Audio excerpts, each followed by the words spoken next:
Hello and welcome to another exciting edition of Clifton's Clicks, your Cliff Notes to the Cosmos.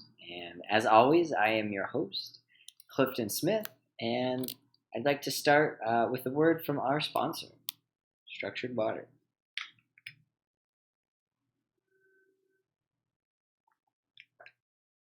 That was a good word. You heard it?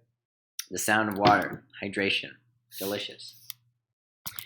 So I want to thank you all for joining, and today my intention is to create some clarifying points on a few of the topics that we covered yesterday, as well as really come to completion in terms of how to start to inspire us and yourself to view vibrational awareness in terms of cohesive models of energy units beyond simply just the human body or specific, water, but rather talking about, as I mentioned before, the family unit, companies, organizations. And so we're going to work our way through all the way to the most all-encompassing human organism that exist. And with that, would like to conclude this exploration to create a nice container for moving forward and really helping integrate this into our day-to-day life and really create actual insights that we can take, because vibrational awareness is not simply just a theoretical model.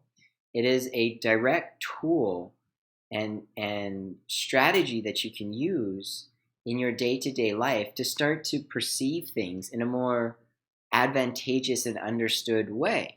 Remember, it's about upgrading your operating software, and it's not a theoretical model. It is a way for you to comprehend and understand what is going on, so that way you can create what it is that you wish to create and recognize what is happening in the world and in situations around you. And so with that, one of the things that I wanted to talk about and go back to was the discussion of the Merkabahs.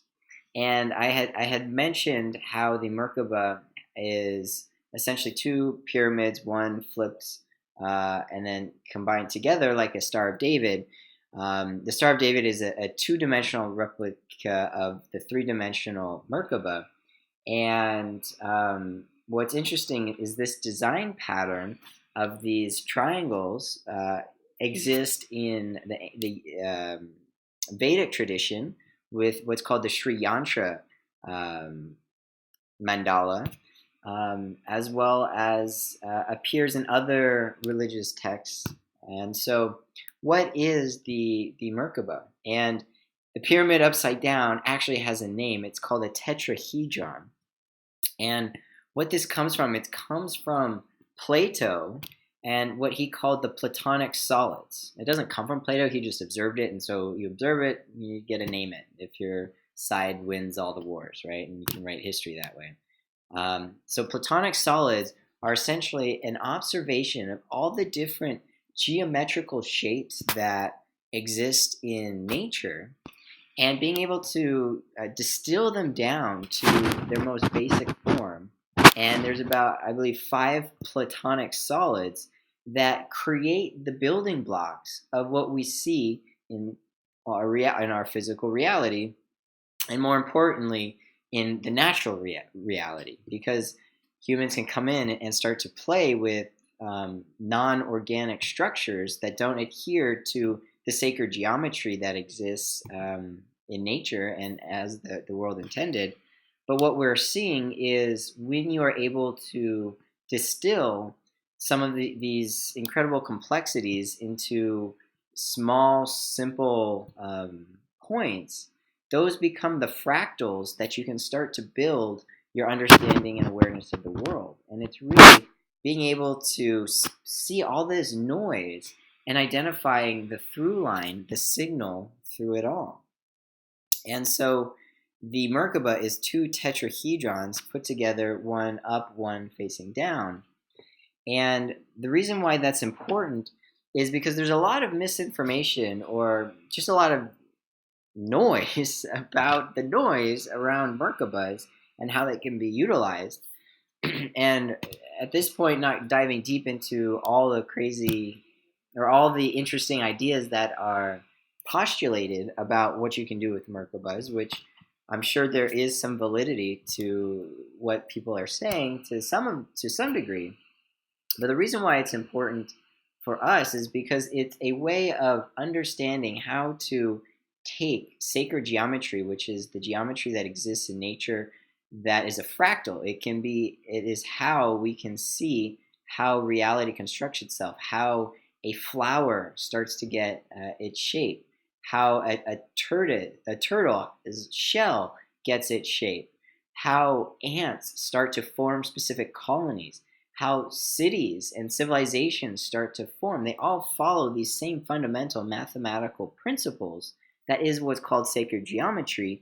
And the Merkaba is one of these sacred geometrical configurations that has multiple religious references to it. So it's grounded in observed reality. It has some very deep, profound spiritual reflections to it. And the core component I was referring to yesterday was the top tetrahedron was all about the vibrational frequency of the thought currents or the vibes that you're exposed to. And the bottom tetrahedron is the magnetism, the electromagnetic force. And one pulls you up and one pulls you down. And some other reflections that I'd love to talk about is my guru, Paramahansa Nityananda, or Bhagavan Sri Paramashiva, Nityananda Paramashiva, he talks a lot about love and respect. He starts all his satsangs with, I greet you all with love and respect. And what's beautiful is, remember when we talked about magnetism, we talked about how we have to be able to have the container to hold the thought current, the high vibrational thought current. We also have to have the state to pull in and understand what that thought current is actually saying. Otherwise, it's simply gibberish. And then we need to have a magnetism that is based on our charisma and the resonance of what that idea feels like within us, because we can have an incredible thought current and we can have the capacity to be in that state. But if it's not something that our heart wants, or we don't have that magnetism, it just goes away. And that magnetism is all about being in a heart-centered space and seeing how it resonates with us. And the heart is one of the strongest electromagnetic organs in our body, which is one of the reasons why we want to get into a brain-heart coherence, because we start to radiate a very strong electromagnetic pulse through that. And so what this magnetism is that I was talking about, that was related to charisma, is actually love. So do you love the idea? And I know that goes like a very deep mathematical thing, but it comes to a very simple thing. That thought current that you pull down, have the capacity to store within you and understand and potentially embody, do you have the magnetism, but do you love it? Do you love that idea so much that it'll stick with you?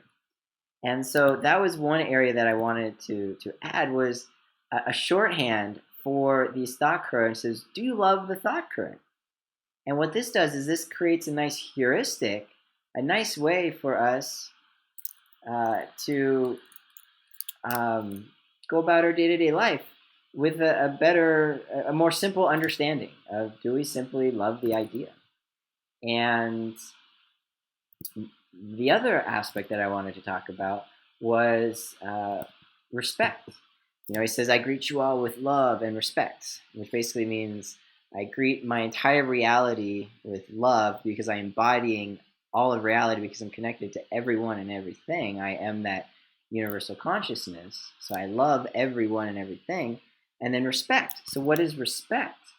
Well, respect is an indication of that thought current, and what that person is being presented with is something that that individual wants, which basically means I respect the situation in front of me, regardless of what that situation is, which allows for, through the law of attraction, allows us to, where'd my thought go? Which allows us to signal to the universe that we want more of it. Because if you don't respect an idea, then it's not going to be received by you, nor are they going to be able to provide you with the information that you are actually law of attracting. And oftentimes we shut down certain messages that we are receiving because we stop respecting the individual or the message that is being delivered. And it is because that message has some form of meaning to you, and your desired outcome that you are closed off to. And so it's about finding respect in all situations and all messages because it is something that you have law of attracted. And so because we are so focused and so empowered to create our own reality, because we are in charge of our own reality, if there are certain situations that come to us that we don't respect from a very high perspective, what we're saying is, I don't respect my own law of attraction capacity to attract the situations that I request, which means that I don't respect my actual ability to law of attract, which then means I don't respect my powerfulness. And so when he says I treat you all with love and respect, what he is saying, and why it is such a powerful practice when it's fully embodied, is he's saying I resonate, I am magnetizing, I am embodying the thought current of all things and all situations. It resonates with my heart. I love it, and I respect it because that is the reality that I've created for myself. And therefore, no matter what it is or where the message comes from or how that message is, I respect it because I understand that there's a deeper meaning to why it has been presented. And as we mentioned, when you are embodying a specific thought current, you honor it and you follow it wherever it goes. And so you have to, as I mentioned, you have to have the masculine type energy to push through the obstacles, as well as the feminine type connective energy to understand the connection and charisma of how to assimilate the information that's being presented to you. And so, in a way, when we treat each other with love and respect in all situations with love and respect, we are starting to act from that universal consciousness that we are all one, we are all connected, and that we truly manifest our reality. And on that, one of the things that is constantly professed is this concept of faith. And when you have faith, you are essentially trusting in the highest vibe possible, trusting in this concept of God, of trusting that you are God, of trusting that everything happens for some purpose and some reason. And by you recognizing that there is a part of you that is God, you are essentially saying, I am trusting through my faith, through my logic, ego-based faith, that the God in me is bringing forth these situations for me to understand and learn from. And when we idolize certain people in society, we aren't idolizing them in totality. We are idolizing them for the specific attributes and DNA, the information encoded in them, that resonate with what we ideally would like to have for our own lives. This is why we look up to Michael Jordan. We look up to Michael Jordan because of his basketball skills or because of his hard work and persistence. It's those characteristics that we really love.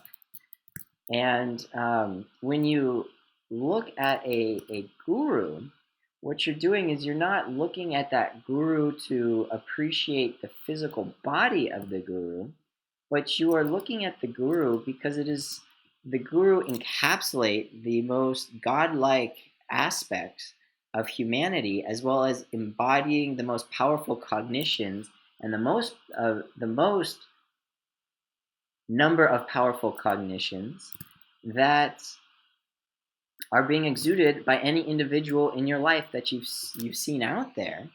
And by appreciating and following that guru, you're essentially putting out there into the universe that this person's godlike character within them and this person's powerful cognitions that they embody, profess, and practice are the things that I wish to attract into my life. And so one way that you can do this outside of the guru is to embed faith, this idea that there is a higher purpose in all things. Law of attracting, or sending out the attraction mechanism of saying, yes, there is a God reason for this to happen, and I am trusting in God, so that way God becomes my main operating software. And so you can underlie all the actions you take with faith and go about your day to day and breathe in your field faith, which is a proxy to breathe in the highest vibration possible without necessarily having to fully comprehend and understand from a logic-based perspective all the reasonings and powerful cognitions that go behind faith. And I'm not necessarily advocating for simply sitting in a room in this high state, because when you've talked, and I've talked to several individuals who've reached the samadhi states and have meditated with gurus and hung out at the Himalayas, a lot of them start to get bored because being in a bliss state is not necessarily the most blissful. That's only part of the game. That's only part of the benefit and part of the lesson. Just because you can get to that state doesn't mean that you should stay in that state. It means you now have the tools to be in that state. But the motivation amongst many people, and if you want to be in that state at all times, that's great. There's a few people out there who wish to stay in that state. But when you go out into these lower vibratory environments, and I use lower vibratory from a purely numeric standpoint, and perhaps, and one of the things I'm looking at is finding a different naming convention to radiate the same thing. I mean, it's a lower vibratory state means your mental and present capacity to take into consideration greater and greater things, having more responsibility in your thoughts and actions beyond simply yourself or your family unit or your company, but rather all things. And this is monitored through neuroscience, through entering into gamma state waves, which has been shown to demonstrate greater appreciation and thought currents that resonate with more consideration and compassion for greater populations of people, places, and things.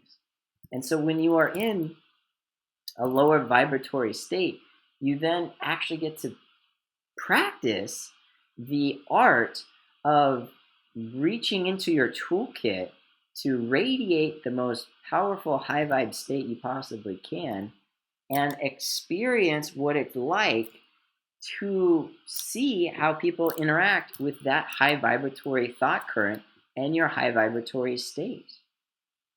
And this is one of the interesting things that happens with people who are really rooted in a high vibratory lifestyle.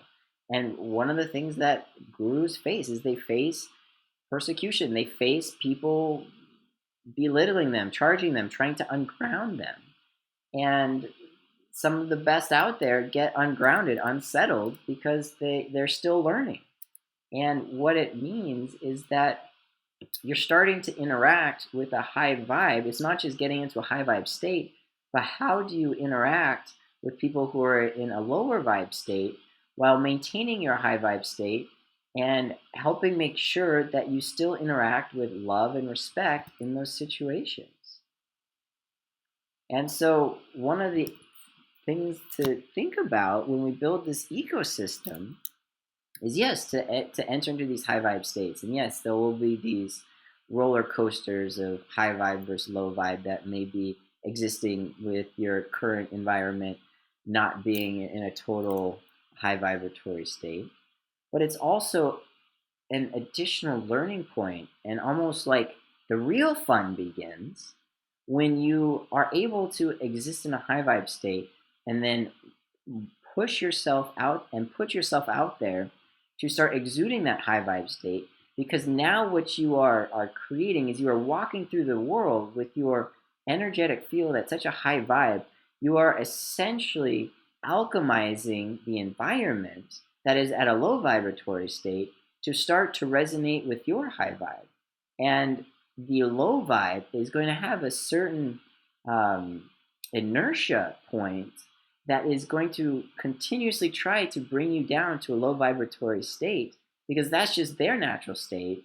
And so it allows you from a moment to moment basis to stay centered, practice staying centered, practice being in a high vibe state, and seeing all the different ways in which a low vibe state can try to unground you and unsettle you. For example, it's very easy to simply to do a meditation when you are in a beautiful closed off environment by a beach with everyone else who's in a high vibe state meditating and enjoying themselves. But it's a whole nother level to be able to get into that same state of high vibeness when you are crowded in the subway system and it's 95 degrees and super humid. How can you maintain that high vibe state in that environment with a bunch of other people who are resonating at a low vibe? That is the challenge and the fun that happens. And that I thoroughly believe a lot of individuals who've been able to obtain samadhi or these high vibe states are actually here to interact with, because it starts to test you. It's almost like the bonus points of going out and having fun with reality, because it's those moments and all the different permutations and combinations that low vibe can get you off centered that really help provide you with the learning that can help shift these ecosystems. And so for those people who are out there who are learning this high vibe lifestyle and expose themselves to low vibe environments as they go through the ascension process, it is like they're the ones who have decided to not just climb up Mount Everest, metaphorically speaking, but to be the Sherpas carrying all the extra junk on their backs for other people, because they wish to have that extra challenge. And it is that extra challenge that allows the rest of the community and the rest of the ecosystems to elevate it as well, because they're carrying more than their fair share of the burden as a beautiful experience to do so. And so with that, I wanted to express that some of the time when you are exposed to these high vibratory states and you leave to go into a more low vibratory state, it's not necessarily something that should be resented.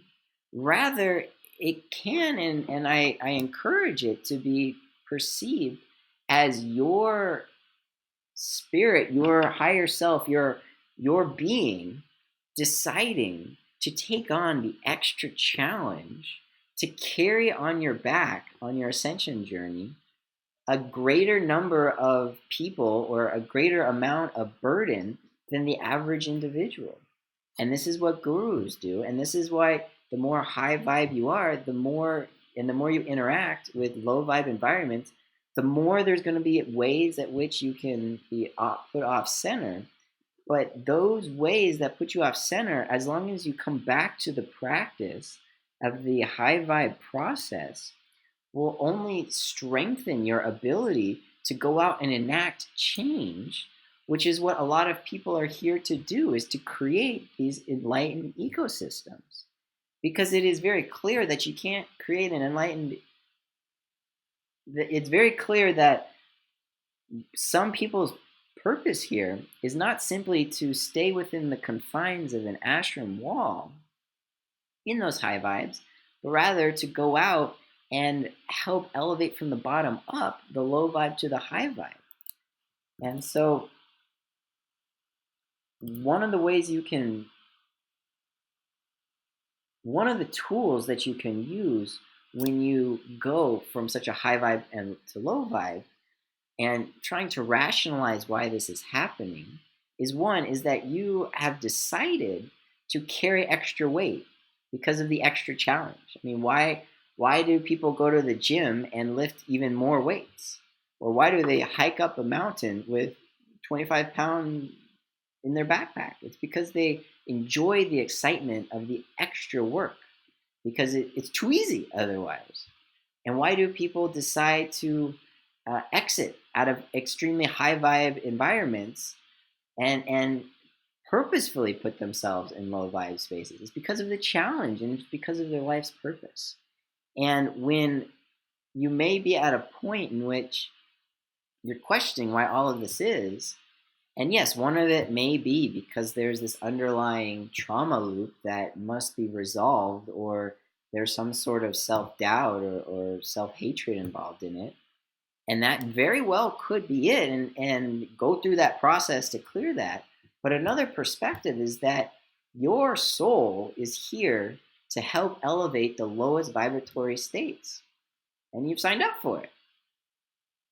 Further, one thing that you can do is you can embed in all your actions, especially those that you're unsure of why you're doing them, with the vibration of faith, of knowing that the reason why you're doing this is for a higher good that you're not quite sure yet, but you trust that it is for the higher good. And this has been professed in so many religions and been taken advantage so many different ways and manipulated.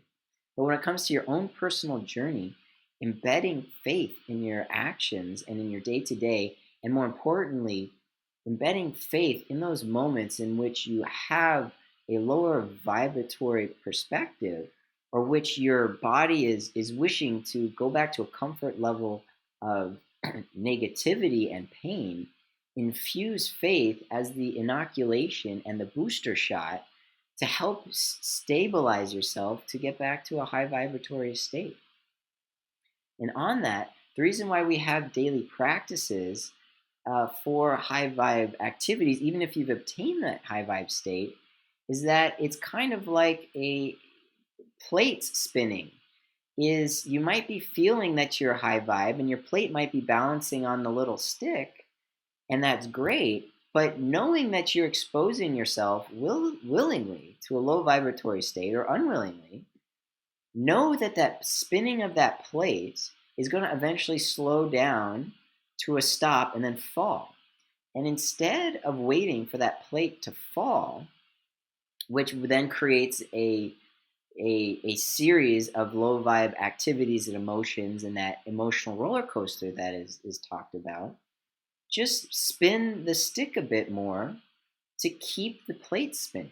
And that's why it is professed and so vital from an energetic perspective to continue to do your daily habits that are high vibratory. Even if you feel great, if you haven't done the protocol to be a high vibe, and for us it's kriyas, yoga, and puja. Even if you feel great but you haven't done it, know that eventually that plate is going to slow down and fall. And it's a learning process to allow it to fall a few times before you realize, oh, I need to just keep doing it because I don't even want to think about that plate falling down or dealing with that series of events. Similarly, in investing, it's called margin of error. If a project or a startup says, "Hey, I need $150,000 to get this company to this point of profitability," as an investor, you're not thinking, "Oh, I'm going to invest $150,000." No, you're going to put in $500,000. Why? Because if you're going to put in money and you're going to invest in this company, you want to make sure that if there's some unknown that happens, that you're still going to be okay.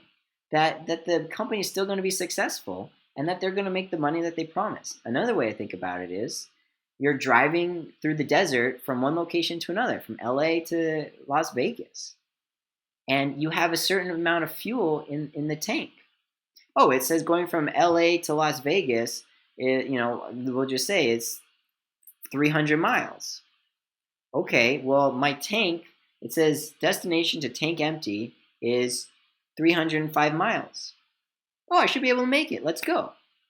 And a lot of immature decisions say, yeah, we don't need to worry about filling up for gas anywhere because we'll be able to make it. But what happens if there's a minor unknown or hiccup along the road and all of a sudden your fuel economy goes down, like there's traffic, and now all of a sudden you're stuck in the middle of the desert away from gas? An intelligent individual would know that, hey, we should probably stop at some point to fill up on gas and not risk it. Of course, you can use faith and some other, miracles to make it happen and make that journey successful. But from a planning perspective and from a mature perspective, you want to make sure you have a greater margin of error in case your calculation or prediction is off, or in case an unknown happens. And that's the exact reason why, even as we are building our vibrational awareness and our energetic health and stability, reaching a higher state of homeostasis, because if we're in low vibe and then we go high vibe and then back to low vibe, we're just constantly going through this emotional roller coaster. But as we do more high vibe things and stay in a more high vibe state for a longer period of time, our fluctuations no longer go all the way back down to low. It goes up and then, lower a little bit, but then it eventually stabilizes. Similar to gaining weight. Like when I did muscle building, I built 10 pounds of muscle and 1 pound of fat in 90 days, and it was awesome. But then I completely stopped that protocol, and I went back and I lost about 5 or 6 of those pounds of muscle. Why? Because my body didn't reach homeostasis. Well, we all actually have an energetic homeostasis as well that we need to make sure we secure. So, wrapping up on this video, I really wanted to touch upon the other levels of the matrix. And if this were in a perfect world, I would stop this video and record another one. However, I want to finish this. And it is the idea of, we talked about companies and how we can look at shareholders and we can look at government, shareholders and the executives, and understand their vibrational state to predict the financial returns and potential value of the stock of those companies. Well, there's other areas that you can apply this to, and this is the fun concluding part, is the workforce. There is a specific intention around specific bodies, organizing bodies of the workforce. They're called unions. And when they were invented back in the day, it was to avoid predatory pricing and to provide some proper protection for a lot of the workers. And coming from LA, I know it was like the grape workers. It was a huge issue. But then there were other unions that were formed for far more political purposes and almost using mob mentality to force the companies to give in to their whims. And without getting to the politics of it all, understanding the intention of why the union was created, as well as the intention behind the leaders of the union, impact and permeate their energy to all members of the union because of a hierarchical approach. So if your union leader is some manipulative, conniving person, well, guess what? Whether you want it or not, that energy is exuding in your inner space because you have agreed to sign up for it. And of course, people say, well, I had no choice. I had to sign up for the union. Yeah, it's called using that same mob kind of techniques and tactics. And the same thing goes for um, governments. Like the energy of why governments were formed and created penetrate to all their citizens. Why is it that the Kiwis, the New Zealanders, are so happy on average? Well, there's many variants, but one of the primary reasons is that why did the government get created? Was it intentionally split apart after a world war and was then being like controlled from the top down? No, it was a simple understanding of why we need to organize. And you start to look at the energy of why was the United States organized, and you start to see how the energetic history of governments and civilizations actually permeate the collective consciousness of the citizens there. So the citizenship of the country you belong to radiates in your inner space as well. And so this also applies to the legal contracts you get into. And as you go through your ascension journey, one of the things that is talked about is getting rid of your stuff. And the reason why you want to get rid of your stuff can be for nefarious reasons. But one of the reasons is, what energetic state did you enter into that agreement with? And if you're entering it from a low vibe state with lots of trauma, then that agreement still exists in your inner space, because we are our word. We manifest our reality with our word. And so if you entered into a legal contract from that state of self-doubt or of powerlessness or of trauma from your childhood, then that legal contract energy still exists within you and it needs to be cleared. And one of the things is get rid of it and it's cleared. But there's other things you can do. Is you can re-alchemize the contract. You can renegotiate the contract. You can renew the contract from a more powerful state. And for example, one of the valuable things about renewing your marriage vows. I mean, it's clearly, renewing my marriage vows. I'm a single, I got a girlfriend, but I'm not married, and I'm not in that state to think about renewing your marriage vows. But I have a friend who just did, and it's to profess the love that is there and present, that exists not just in that low state of consciousness and awareness, that could be simply from a biological and societal perspective, but now as you go through your ascension process, it's from a deep, profound spiritual connection. And so it's important to renew those vows from that powerful state.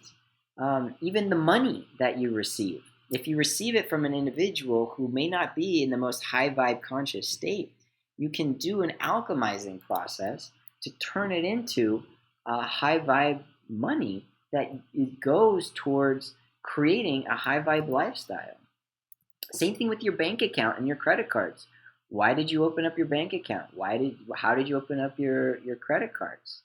Go through each one of the contracts that currently exist in your life and do an alchemizing process of either renewing it or renegotiating it or getting rid of it. So that way, when it exits your inner space from that state that you were in when you entered into that contract, and you bring in that new type of powerfulness and conscious high vibe state that you have learned how to exude, as well as be in that. And it's not just about having an awareness of being in a high vibe, but signing on the dotted line when you are very high vibe. Agreeing to that, opening that bank account when you are in that high vibe state. And of course, the beautiful thing is you can use the power of astrology and the planetary alignments and their vibratory powers to help bring about that powerful system. And there's a lot of books out there that talk about how you can align your company and your business and your life to astrology, to the planetary alignment. And from a vibrational perspective, that's what it means. It's a environment around you is supporting a specific frequency. And so, of course, if you are in a state of such power, these planetary alignments don't impact you. For example, in specific temples, they talk about that, there might be a blood moon or something that might have negative effects on you, but if you are in this space, the state radiates so powerfully that it doesn't actually affect one another. It doesn't affect people who are in it. And also, think about the things that you can't really change. And as a citizen of the United States, what are some of the things that you can't really change? Well, for better or worse, it might take a lot of effort and it's possible, but you can't really change the president once he's voted as president. You can push for an impeachment process, and we're currently in that. But there's this whole notion of not my president. And yeah, you may not have voted for the president, but guess what? If you're a citizen of the United States and you are utilizing the services of the United States of America, you are he is your president.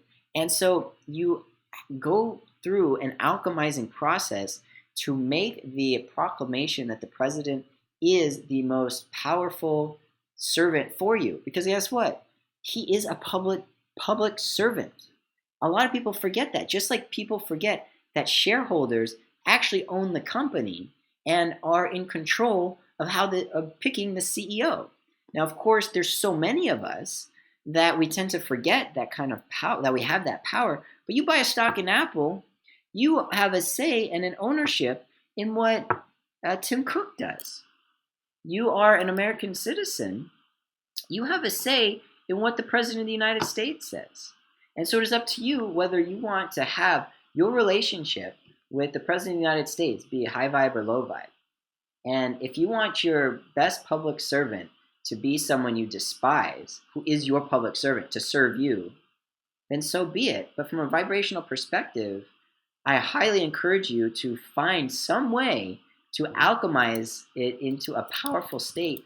Otherwise, the actions of the President of the United States, which are far-reaching and probably more so than should be, have a negative vibe to your state and well-being.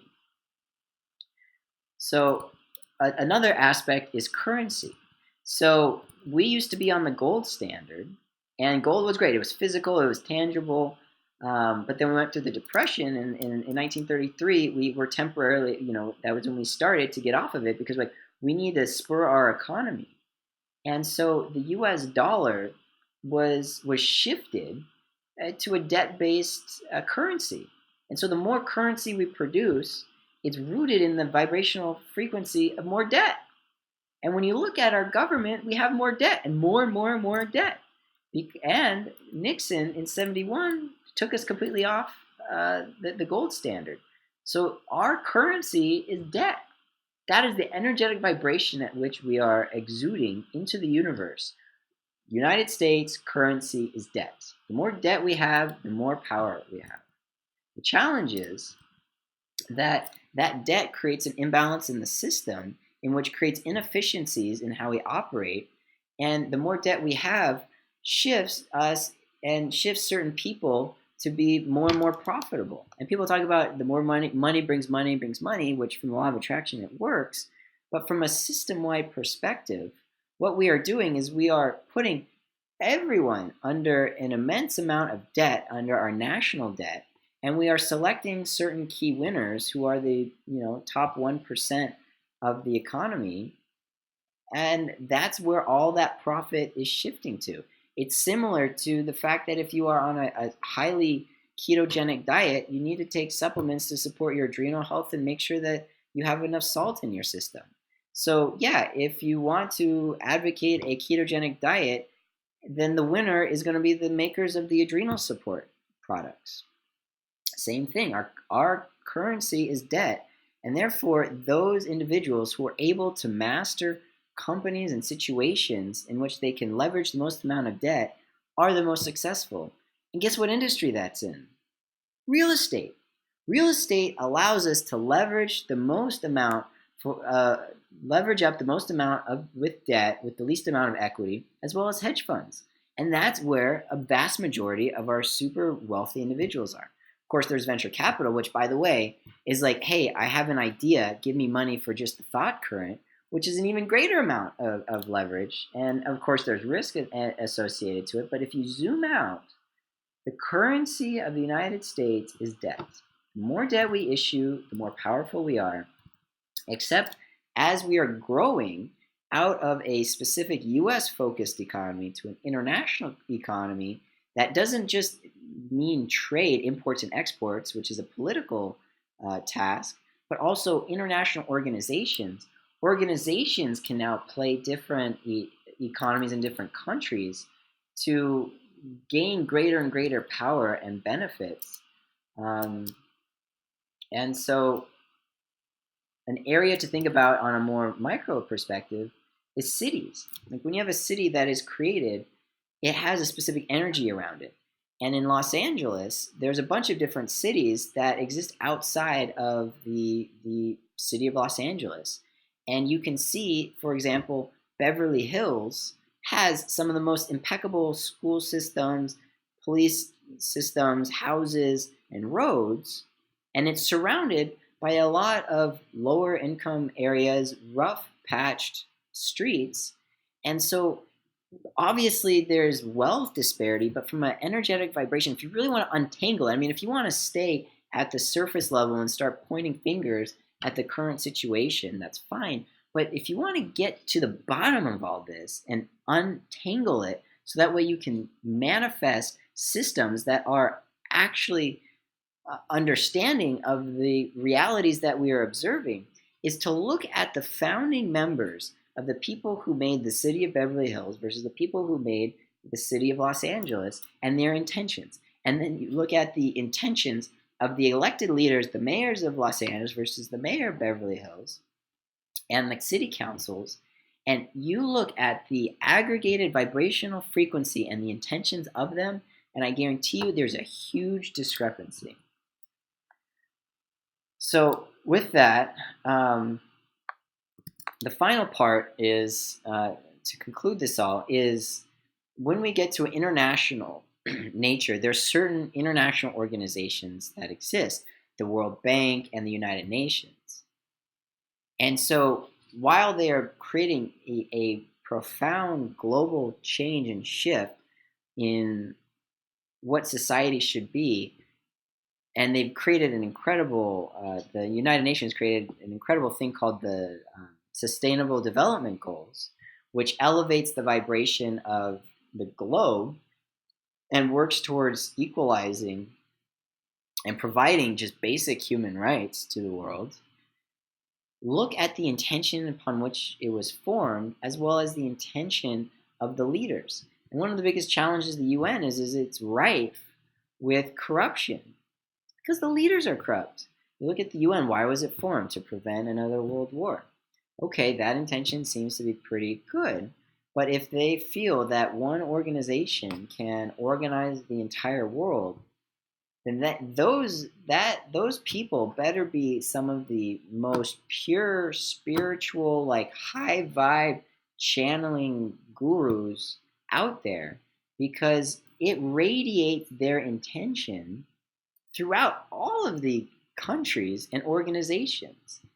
And so one of the fun things I'll leave you with is that when you have politicians running the United Nations, it is run from a pure political power play and agenda, and power means corruption.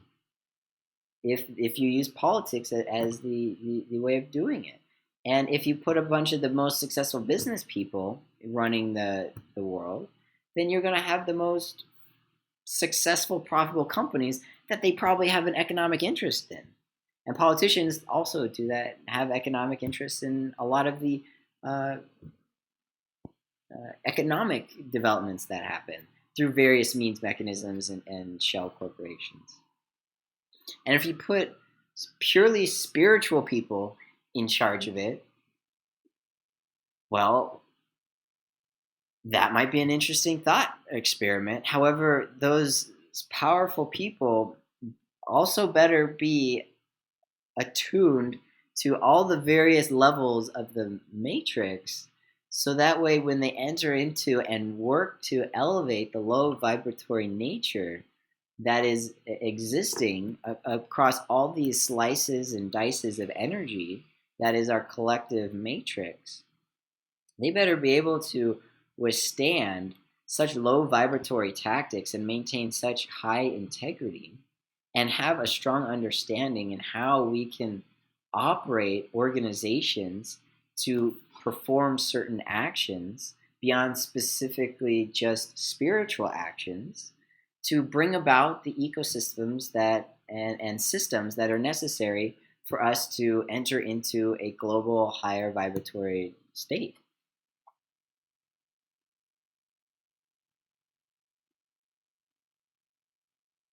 Yeah. So with that, I thank you for watching. In today's episode, we covered a little bit more detail on the Merkaba, why that's important, the important component of love and respect, how that is such a powerful tool to embody for the law of attraction and manifestation, how embedding faith into your day-to-day action is very important in every action, how and why certain people who pursue this high vibratory state yet are so rooted in low vibratory environments are actually carrying more weight because they want to do extra credit because it's more of a challenge. We talked about the vibratory nature of the contractual agreements you may have found yourself in and entered into when you were in a low vibratory state, including, by the way, your name. So the name you are given, this energetic state that your parents were in when they named you is an important consideration. So you might want to look at an alchemizing process to powerfully declare your name and to perhaps change your name, but more importantly, powerfully declare your name, which, by the way, for people who take their spouse's name, that's a huge thing, is the energetic state that you are in when you take your spouse's name is important. So think about re-alchemizing all the existing contracts that exist, including your bank account, your credit card, your house, your rental agreement, your investments, the decisions you make to who manage your money, etc.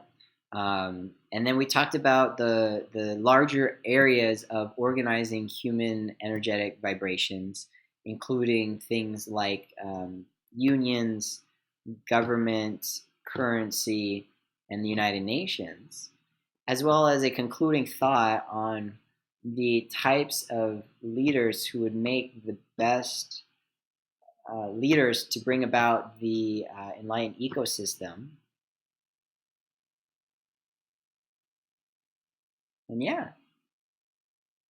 I feel good. I feel like supercharged. So thank you. As always, I give you so much love, respect, gratitude, appreciation, and motivation. I am excited to really start to now formulate this into a consolidated process. And with the architecture having been built, provide maybe a few key points of inspiration on how it can be applied and how you can view it. So you can take a lot of this theory and have very specific tangible practices. As I mentioned, like go renegotiate your contract from a powerful state. Even if it's the same contract, you change the energetic vibe. How you can change the currency or the money that you receive from someone for who is in a low vibe to a high vibe state. So a lot of those tangible real world applications. So with that, I'm excited for what's to come, and am concluding this chapter of what I would call installing the vibrational awareness perspective into the matrix. So thank you so much for joining, and I look forward to whatever is to come next. Have a great day.